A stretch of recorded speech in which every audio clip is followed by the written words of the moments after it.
Allow me to introduce myself. I am the last sane sports fan. I am a genius by trade. I just knew too much. Does that make me crazy? Does that make me crazy? Does that make me crazy? Possibly. Hello everyone and welcome once again to The View from the Midwest. No big topics out there today, so we're just going to kind of go around the sports world. So let's do it.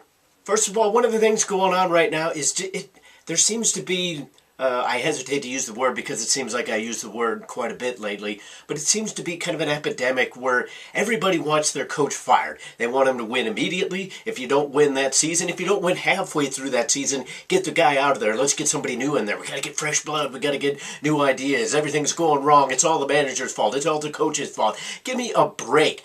The grass is not always greener on the other side. And this has been a big deal coming in soccer especially.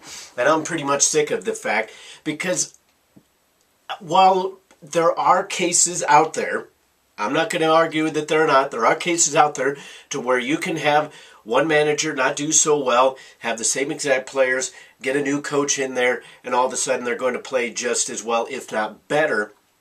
There are just as many cases to where that is not the case.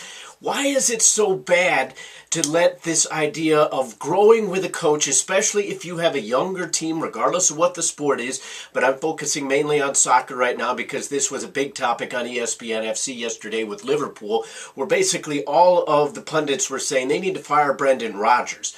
I think that's a mistake. I think Brendan Rodgers is a good coach. Sometimes I think he overthinks things, especially when it comes to his game day roster.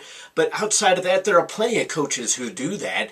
The guy just finished in second place last year, lost his leading scorer, and if you want to blame him for not bringing in a replacement, then that is your prerogative. But how many players are honestly going to replace the scoring that Luis Suarez gave you?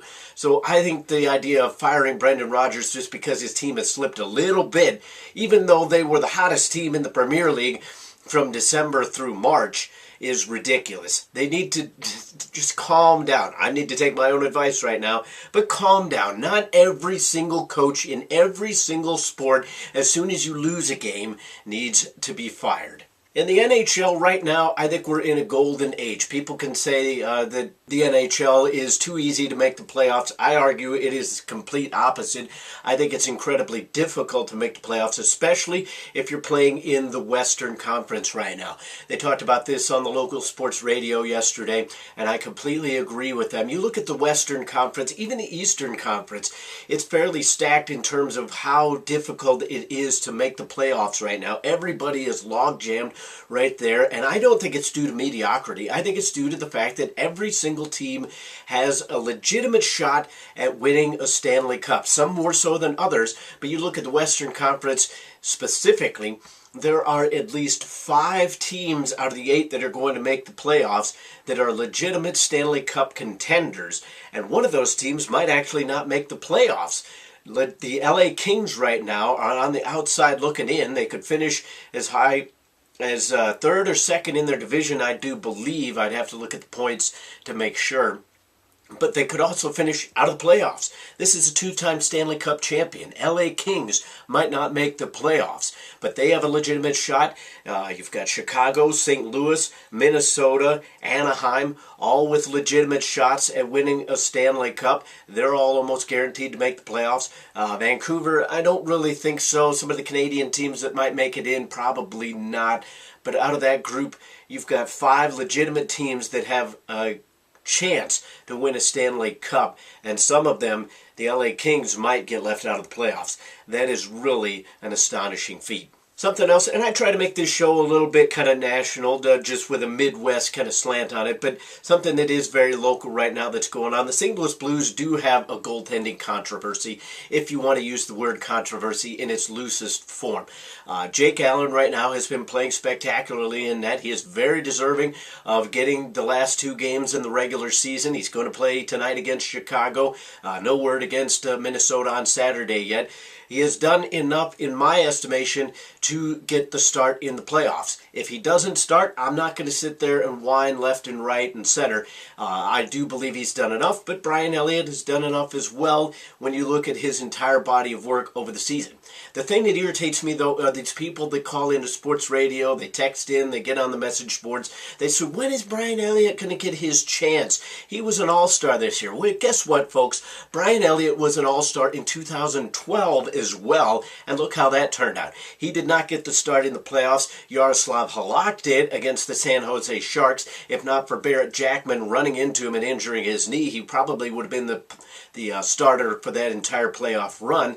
Instead, Brian Elliott comes in, and though it was not his fault, he did not play well against the LA Kings. The St. Louis Blues did not do enough to help him. They didn't do enough to score the puck, but still, he was a big piece in why the St. Louis Blues lost in that playoff run. He's had a couple playoff runs, didn't play spectacularly well. He didn't get a lot of scoring, but you can still put enough on his plate to say that he's had his chance, and maybe it's Jake Allen's chance now. Next year's college basketball season is going to be an incredibly interesting time because the team that everybody thought was going to win this year's national title, the Kentucky Wildcats, are going to have to try to replace 7 players.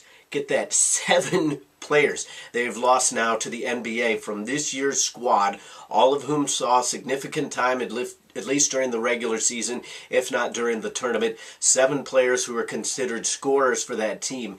John Calipari, he's a heck of a recruiter. Say what you will about him as a coach, as a man.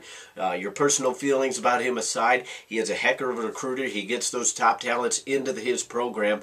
But 7 players is a lot to get in one season. So it'll be an interesting time to see how they turn around next year. That'll do it for today's View from the Midwest. As always, comment, rate, and subscribe. Let's get everybody involved out there. I want to know what you think about some of these topics. And I will see you next time. I remember when I lost my mind. There was something so pleasant about that place. Even your emotions have an echo in so much space. And when you're out there without care,